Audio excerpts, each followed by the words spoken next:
A few years ago, I wanted to learn a little bit more about investing in stocks. And one of my friends and I had attended a financial, I think it was a financial day of just learning for women. And it was Deborah Owens.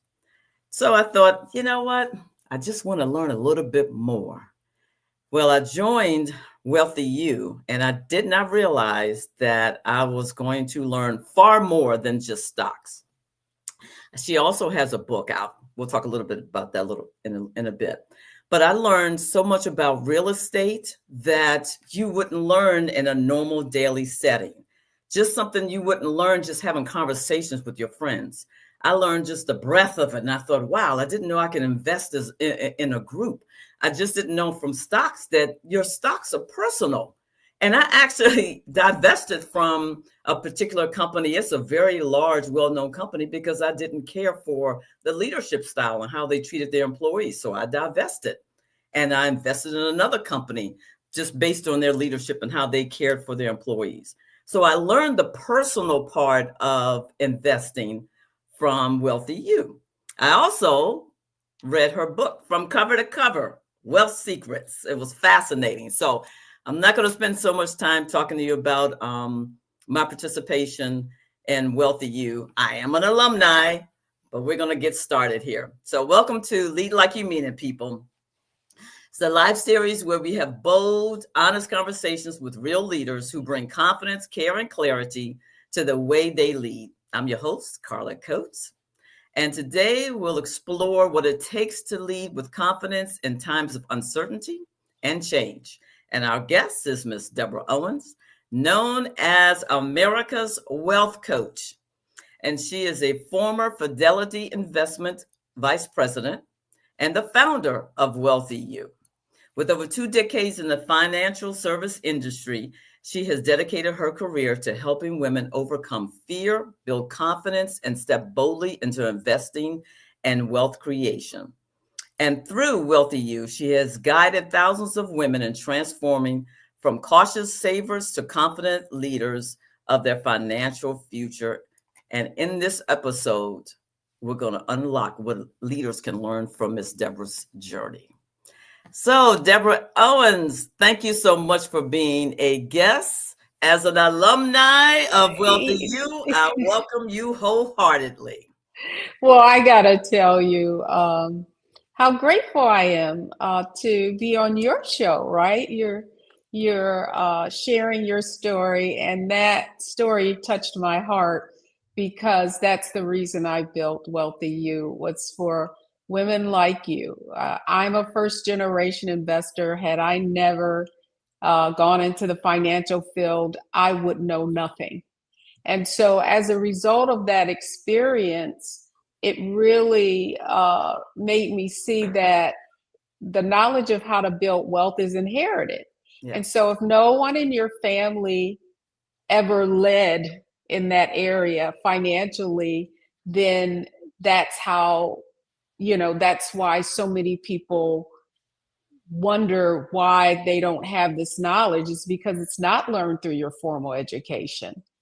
It's something that is either passed down from your family. So I am excited to have this conversation with you, particularly because of these uncertain times. And I believe when you learn how to become a leading lady of your finances, that really allows you to be able to weather any economic storms. And in fact, learn how to leverage it and make it an opportunity. Beautiful. This is not included in our list of questions. Could you share about your mom and how that influenced your financial future? Yes, well, my mother's story kind of leads everything. And as a young woman, what I'm sure many people have experienced is my parents separated after 33 years of marriage. And I was 18 years old at the time, and I actually adored my father. I thought he would, I would find someone just like him to provide. And, my parents had just gotten ready to retire. They moved to Hawaii, where one of my sisters was born. My father was in the Navy. And then, almost a year later, after my mother retiring, they separated. And I saw her standard of living, go from solid middle class to, just about above poverty, because now my father had to take care of two homes in one of the most expensive places in the world to live. And, as I look at it now, and I reflected as I went into my career, I understood why financial knowledge was so important to me personally. Because when that happened, I said I would always have a purse of my own. Yeah. And that, in fact, is the title of one of the 5 books that I've written. And what I found out, though, Carla, was that my mother's story was the rule and not the exception. 9 out of 10 women will be responsible for their finances. They will either never marry, they will either marry, separate, and divorce. My parents never divorced because of the finances, or their husbands will predecease them. And yet we still have this kind of trope out here. You see it, Real Housewives of Atlanta, how many of the Real House franchise, how many of those women are actually married or end up going through a divorce, while it's happening.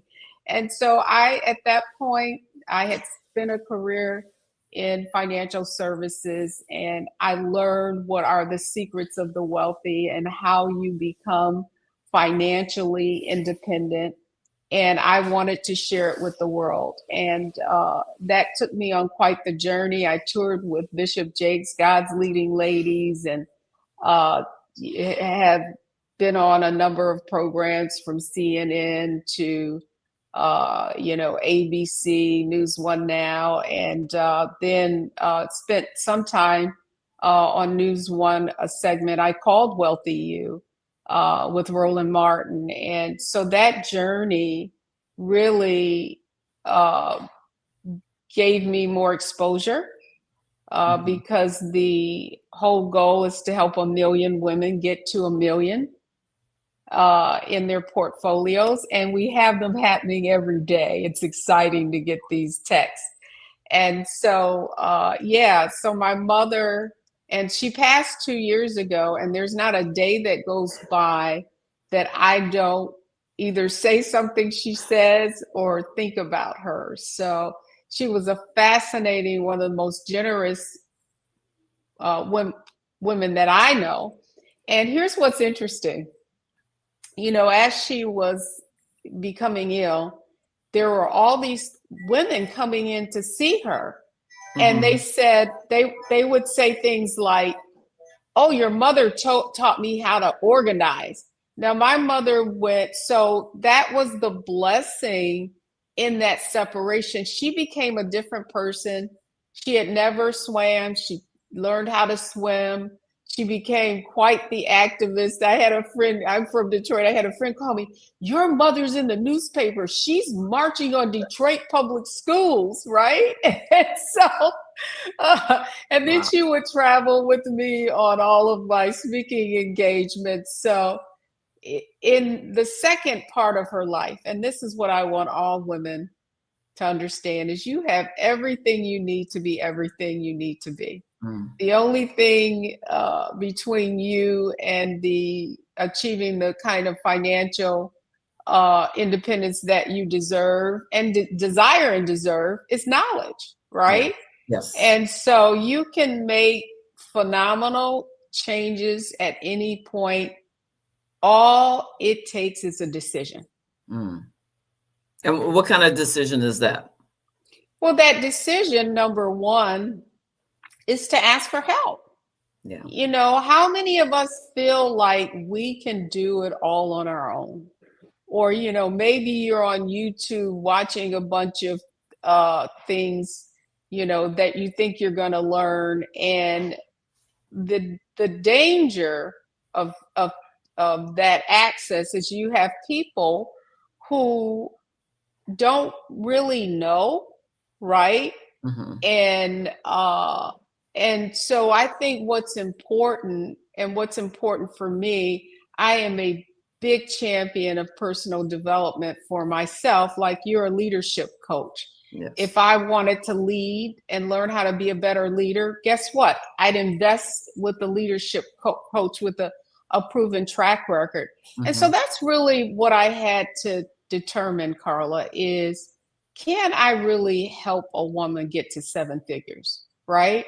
And then one morning, after starting WealthyU, I get this text. I never thought I would be one of those women with a 7-figure retirement portfolio of over $1 million. And then 2.5 years later, I get another text from the same woman that said, now I'm almost at 2 million. Right. So it's Charlie Munger, Warren Buffett's colleague who passed a few years ago, said to get to 100K is the hardest. And to get to 6 figures is the hardest, your first 6 figures. But after that, that's when you can really accelerate your financial growth. And that's exactly what we do in WealthyU. It's not enough to earn it. Like a salary is not security, right? Because we're seeing it now. Absolutely. So many people are losing their incomes. And, a high earner, particularly a first generation high earner, can have great risk, right? Because now you've kind of got lifestyle that you're accustomed to and that income, and it requires you to find another job that has that same kind of income. And as you go up in income, the opportunities get lower. And so the key is I like for people to look at their income as the seed, right? So you've got to take a portion of what you're earning and you have to turn that income into wealth. And you do that. What do I mean by that? Is you have to put it into other assets that are going to work, whether, 24 hours, right? So whether it's your retirement portfolio, whether it's investing in real estate, whether it's a consulting practice, even while you're working, so that you can no longer, it's sort of like your portfolio needs to be diversified. So does your income sources. Yes. So that you kind of answered the question. I had another one I was going to ask. So give me an example of a woman who makes, let's say, $50,000 a year. What areas should she invest in? Well, the first thing I'm going to say is she's got to make more money. Yeah. Okay. And I'm going to tell you, I remember those calls.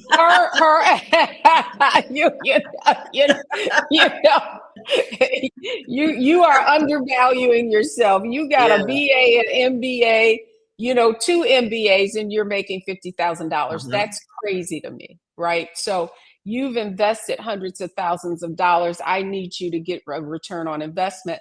So that's one of the first things I'll do is really work with my clients to make them to have them earn more income, because you need more income, because a 50K salary, you can barely meet your basic needs, right? So I need you to focus on that so there's something left over. But here's a true story. And this just happened a few weeks ago. And she was an alum and then just renewed. So true story, she says, Miss Owens, you're not going to believe this. She says, well, I remember my first conversation with you was, you got to make more money. And she said, and I really took that to heart. And then, we have I have different speakers come in to talk to you, career coaches. Right. And so one was on mindset. And she said, that was mine. I had a poverty mindset. I had been teaching kids how to use tech. And I had a gentleman say to me, you need to become a software engineer yourself so you can make more money. And she said, well, you know what? I kind of deflected that. Right. But here's what happened. She was making about $55,000 a year. She said, Miss Owens, I doubled my income. And then she said to me, I said, well, how much did you have when you started? And she said, I was in my mid 40s. And when I told you all I had was $12,000, you were like, oh no, that is unacceptable, right? I said, well, how much do you have now? And this is, I want to say 3 years later. She says 200,000. Is that crazy? Yeah. Right. So the point is, you've got to make more money, but what we do is help you leverage what you already have. And so you have to take the investments that you already have, and you have to make them grow faster. So many women are risk averse. Yeah. And that's what I call the income mindset, playing not to lose instead of playing to win. And so in WealthyU, we teach you how to win, as you well know. The more knowledge you learn, we have a framework called our blueprint, and it's analyze, optimize, maximize. And when you analyze what you have, and then you optimize it and make it grow more rapidly, that really is the secret to building wealth, right? So often we feel like, Carla, if we just get this lump sum, if we, that'll be all of our that'll solve all of our problems. No, we have to learn how to make what we already have grow. Now, here's a true story. Absolutely. Talk about analyze. One of our members came, and when I looked at her personal rate of return, she had been investing in her retirement account for 20 years, and she had a negative 3.3% return. Now you're wondering, well, how could that be? Right. Well, because she was putting money in, it was always going up in value, right, from the additional dollars she was contributing. But what she was investing in was not growing. Okay. And so literally her investment portfolio should have been double. And in fact, since being in WealthyU has doubled, right? Because she now put it in better performing investments.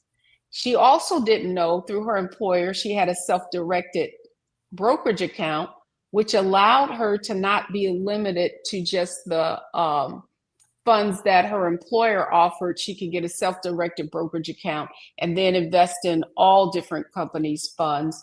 Now, and that's part of the issue. We don't even know what we don't know. But here's what's funny. I've looked at thousands of these accounts. And I mean, you literally have to go digging, like where's Waldo, right? In order to find this information. Yeah. It's something where it's two things I was thinking of. I was thinking about that woman with that I just asked about. She makes $50,000. So I remember participating in certain meetings, and certain ladies would bring that up, and you said, well, you need to get another job. You need to get more income. But the other thing I thought of, and it's just what you were saying towards the end, we have to dig just to find out where we are. And if you could I'd like for you to talk about working with your supposedly financial investor and how that may help you and how that may hurt you. I've seen it how it actually hurts them because they want to maintain, oversight over someone's portfolio instead of letting them in and letting them make decisions themselves. Well, that's the difference, right? So here's what I want you to understand. Now, I didn't realize this when I came up. I started with Merrill Lynch, then went on to Fidelity, then went on to some other financial services companies, right? In most of those cases, I worked with high net worth individuals. And so what many people don't realize is that all companies have a risk profile. And that risk profile is that questionnaire that they design. And so how you answer those questions will reflect what kind of risk tolerance you have. Okay. So if they answer the question, oh, well, how much knowledge do you have, right? And you say, I'm a beginner. Well, you're going to be slotted into something. Okay. And so every company, in order to make sure that their advisors are compliant, all have a little box that they have to fill, right? And so as a result of that, algorithms have been around for years. There's just not AI. And so that's one of the way they call it risk tolerance questionnaire. They're required by the SEC to know their customers, right? So they don't necessarily want to put you in something that they feel is too aggressive. Now, the downside of that is then that's limiting you. And the downside of that is oftentimes you don't realize that how you're answering those questions are impacting what kind of investments you're put into. Also, the other thing you have to understand is what kind of advisor do you have? There are all kinds, right? So there are advisors that work for insurance companies. So if they work for insurance companies, what do you think they're probably going to offer you? Insurance companies. Right? Yeah, insurance, right? Like annuities or that sort of thing. And so what I believe, and they are advisors, they are going to tell you what to do. You are paying additional fees. You're already paying fees to investment companies in their mutual funds, management fees, right? But also, if you're not paying anything up front, then you're probably paid a commission if you're not paying anything outside, like a fee.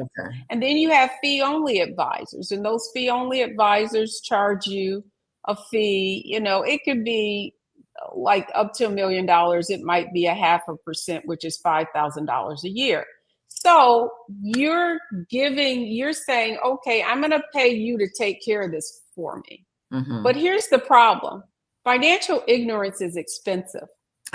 So do you understand what I'm saying? 100%. Because that person that had the negative 3%, she had a company that her organization allowed a company where they said they would manage your account, right? And so I've had so often people are as long as their account doesn't go down, they're fine in value, right? But they don't know how to calculate their personal rate of return. They don't know how to actually analyze or research those investments to see if they are performing. Listen, if you want average, then you need to just buy an index fund because it's going to go up and down with the market. But if you want above average returns, you're going to have to be able to roll up your sleeves and really, like you learn how to look at 10-year average annual returns. Make sure that they're above their category in the index. I'm not going to get too technical. That is the issue. The issue is that if you delegate that authority to someone, then they're not there to teach you. I'm not a financial advisor. I felt like I worked with a lot of high net worth individuals. We would do plans and they would feel relieved, but I wouldn't, because I knew as soon as they went out of that office, they were, number one, never going to look at that plan. They look at their account. They say, if my account's not going down in value, right, I'm good. And yet, if the market goes down, because they don't understand the why behind the recommendations that were made, they're going to be fearful and they're going to want to bail at the worst possible time. Yeah. Because as you know, in WealthyU, we believe that you never lose, you either win or you learn, right?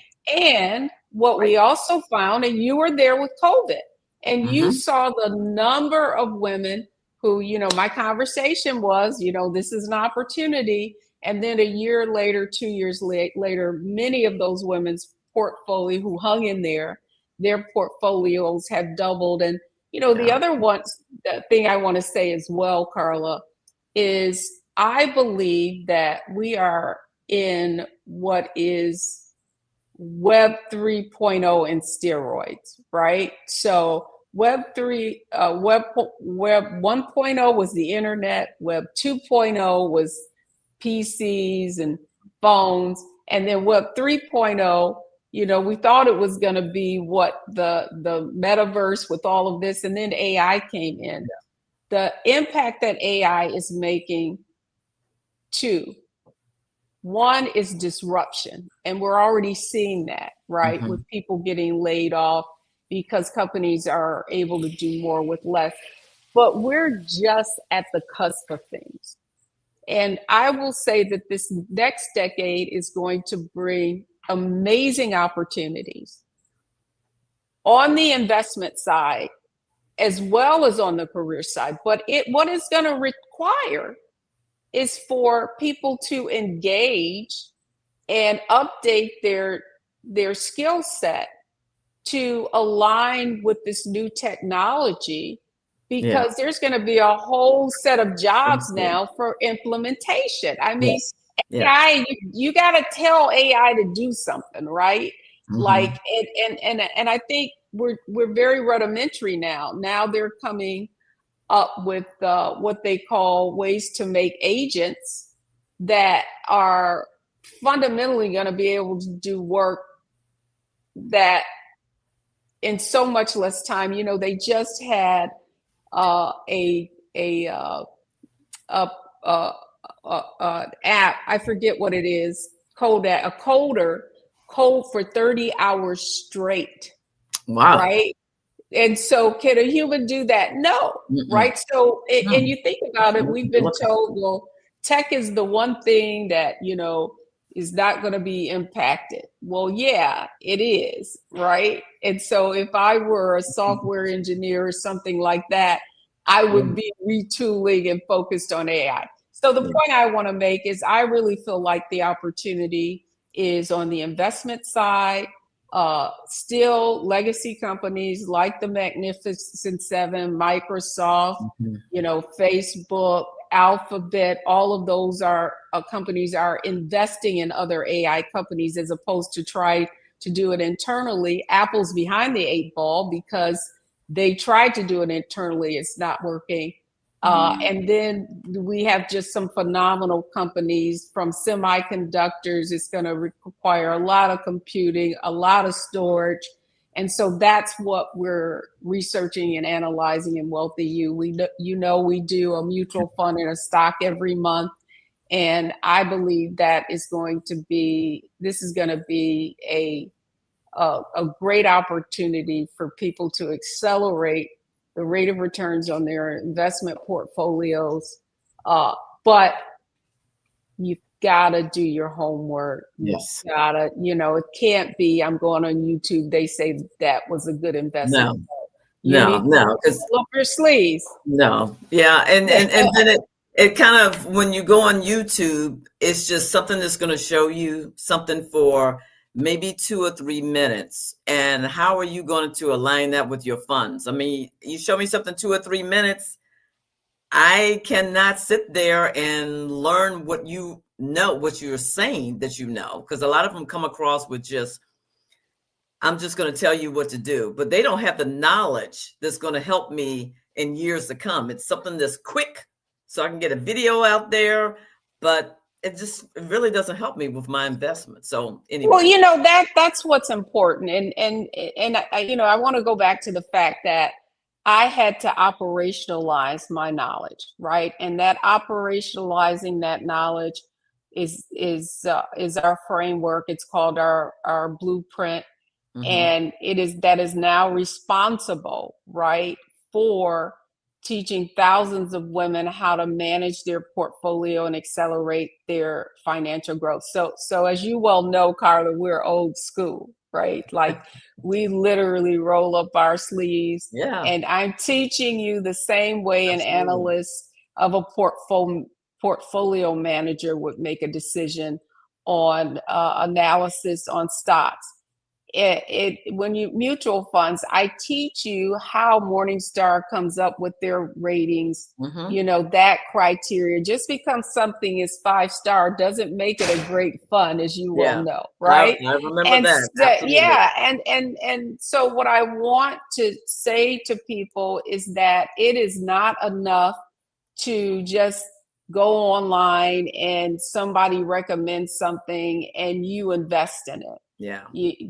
Right? Like Yeah. Yeah. you need to have a framework and a process. And I knew when more women were hitting their first six figures, their first seven figures by using this framework, that we had a process that once that knowledge is transferred, no one can ever take it away from you. And you can use it to not only evaluate in your portfolio, because if you remember, one of our members went on to go into real estate. She started Yes. syndication, and that's who came. And what did she have? She had criteria. She had her workbook. She had her framework and a process. And it was something certainly that she had learned from someone else, but now she was able to convey it. And so I think that's the other opportunity you have with WealthyU. So it's the community. It's seeing other women just like yourself who, you may see them, they start with them in a cohort, and you'll say, man, she's really getting ahead. And then that encourages you to apply yourself more. And as you well know, all of our facilitators are former members, right? Yeah. And so one of the things I did learn is that what you just said about, oh, this particular woman, because we're in the group, and this particular woman has just excelled. Well, why aren't you, Carla? That's because I'm not doing anything. I'm just sitting there. There's no action. There's no execution. Well, she did it because she learned and she executed, and she had financial results. And I thought in the beginning, I remember sitting at my desk right in the corner of this room, and it was 2 or 3 months that was into WealthyU, and I saw it. I thought, oh my gosh, I can't remember the lady's name, but I can see her face. And I sat there and I said, you know what? You're not doing anything, Carla. No wonder you're still here. And when I started to do things, I started to learn more. I started to execute. And I thought, oh, it's because I'm not involved. I'm present, but I'm not involved. I'm not. Yeah, you cannot be a conscientious observer when it comes to investing. Yeah. The only way you're going to learn, and a lot of that is fear. And so, as you all know, we have different levels in WealthyU, and you were in, my highest level, right? And that gave you access to me. And so that's about sitting beside you. Yeah. And, and encouraging you and showing you how to get away to the fear. Here's what I want everybody to understand is that everything that you want to achieve is on the other side of that fear. Absolutely. Right? Absolutely. I'm with you. Because that's where the growth is. Because you know what? Well, you've heard of Lionel Richie. I was watching this show. He's talking about his book. I saw it at a talk show. I don't know, it must have been last week. Anyway, he said he shared something that his father shared with him. He said, you know what the difference is between a coward and a hero? He said, both of them are scared. It's just that the hero takes a step. The coward doesn't. That's right. Do it scared. Yeah. I love it. Do it scared. And I'm so glad you brought up, we're having this conversation about fear, because that's one of the things I had to learn about money. And that's why I spend so much time on mindset. So one of our other is mindset, strategy, and execution, right? And so, here's what I know to be true, especially if you didn't come from wealth, is that you can earn over six figures and still have a poverty mindset. Yes. And that poverty mindset will tell you to spend every dime that you have. And so you're functioning with a day-to-day mindset. You could have a poor mindset, right? And that's that week-to-week paycheck mindset. You could have a middle-class mindset, and that is what most of us have, is a middle-class mindset. We're even sold things based on how much we can afford monthly. Our mortgages are sold to us that way, cars, Yep. monthly Cars. payments, right? Right. And so, the middle class thinks month to month, how much can I afford each month? The affluent, and that's where I spent some of my time with those who are, are investing, are making wise choices. They're year to year. So they have a budget. They know how to save, but they don't know how to, in many cases, invest. Okay. And then there's the rich mindset, and they're thinking decade to decade. Yes, that's what I was going to say. They're looking far Right? down the line, generations down the line. Yeah, but then there's the wealth mindset, and the wealth mindset thinks generation to generation, right? And so that's what I learned from being with wealthy families, that multi-generational wealth. Typically, they don't start where we are building it. It has already been built. The great-granddad started it, right? Yep. And then the granddad inherited it. And then then the father inherited, and now the child inherits it, right?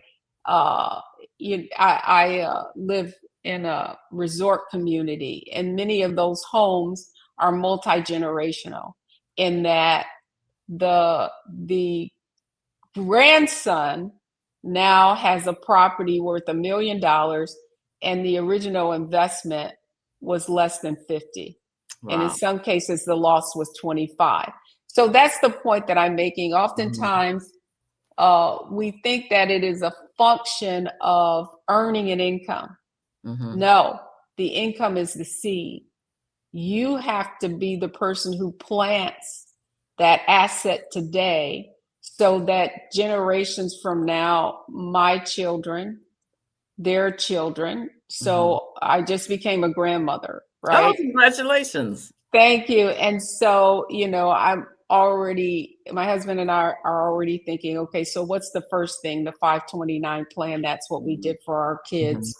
The real estate, what are the things that, how is that going to be shared and passed down? And, it's so funny. I'm going to leave you guys with this story. So I have a daughter, and I've coached her the same way. So every time she has a job, we go over 401k, what are the best performing funds? If she moves, we move that money. And she's done quite well. She's only 32. And so we were having a conversation about her portfolio. Now, her brother, he went out and got his own financial advisor. And I'm like, that's great. At least you got a financial advisor. And so he's listening to, how her funds are performing. And I don't say anything to him. And then a couple of days later, he's like, Mother, I think we need to review my portfolio. I was like, oh, okay, that's great. So the point is that, as you get older, you begin to think about, what are you going to leave? And what I'm most grateful for is that I'm leaving them empowered with the knowledge they are. So it's not the wealth that's important, right? Because the assets themselves can be lost. You can lose generational wealth in a generation, right? And so the best thing that you can pass on is the knowledge of how to build it, and to teach them to build it themselves. Because that's the only way you're going to value when something is given to you. So that's why people will get windfalls, from the lottery, or they didn't really earn it. That's why it's lost so quickly, because it literally has no value because they didn't earn it. Well, I tell you what, Deborah, I have not asked you one question. It is 12:39. I know. Honey, our producer, she said it. It's our running joke that I have these questions and I may get through one or two, but this is the first episode I've yet to ask any questions.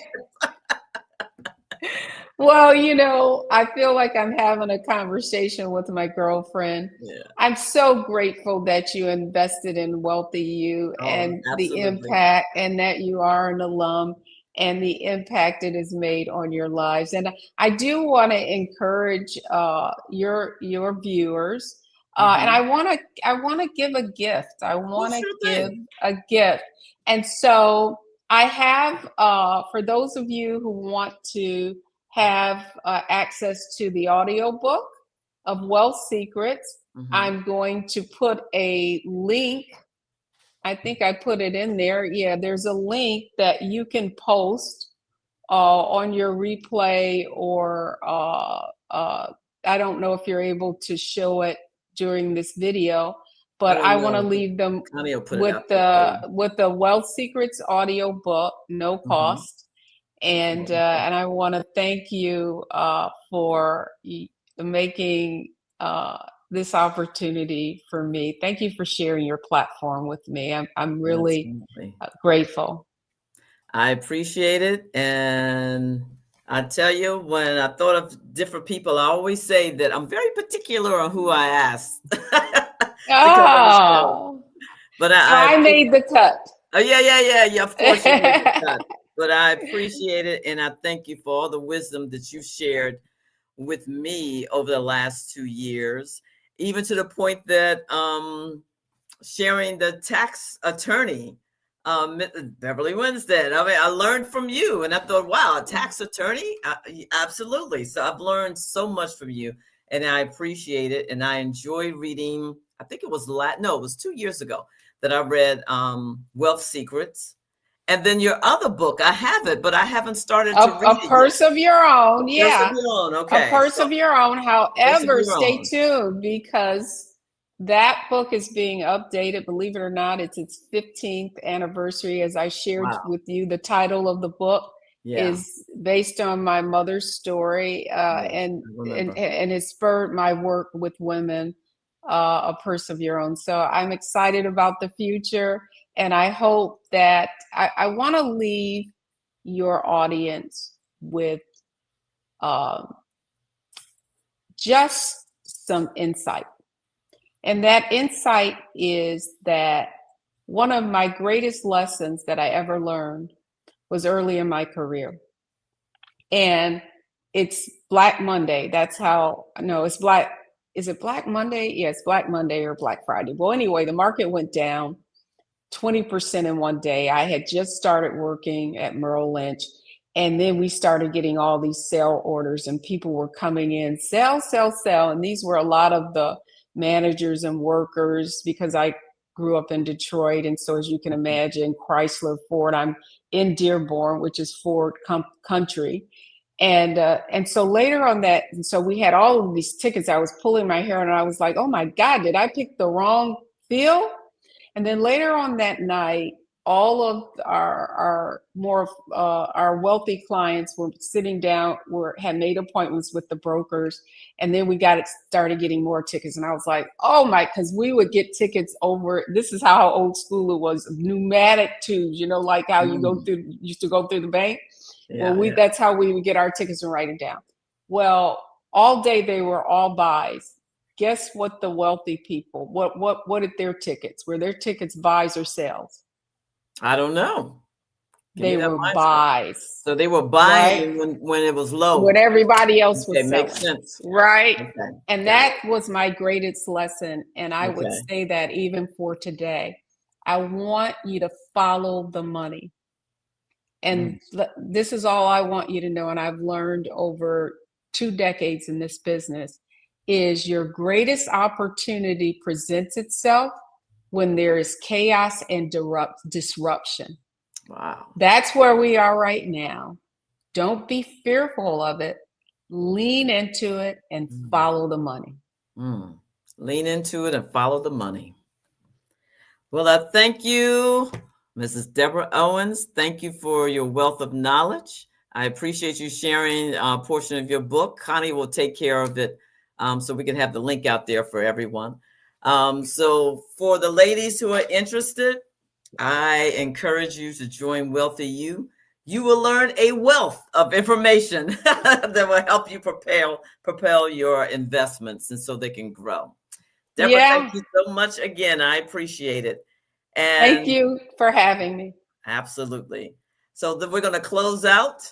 We'll see you guys in 2 weeks for Lead Like You Mean It People. Have a good day.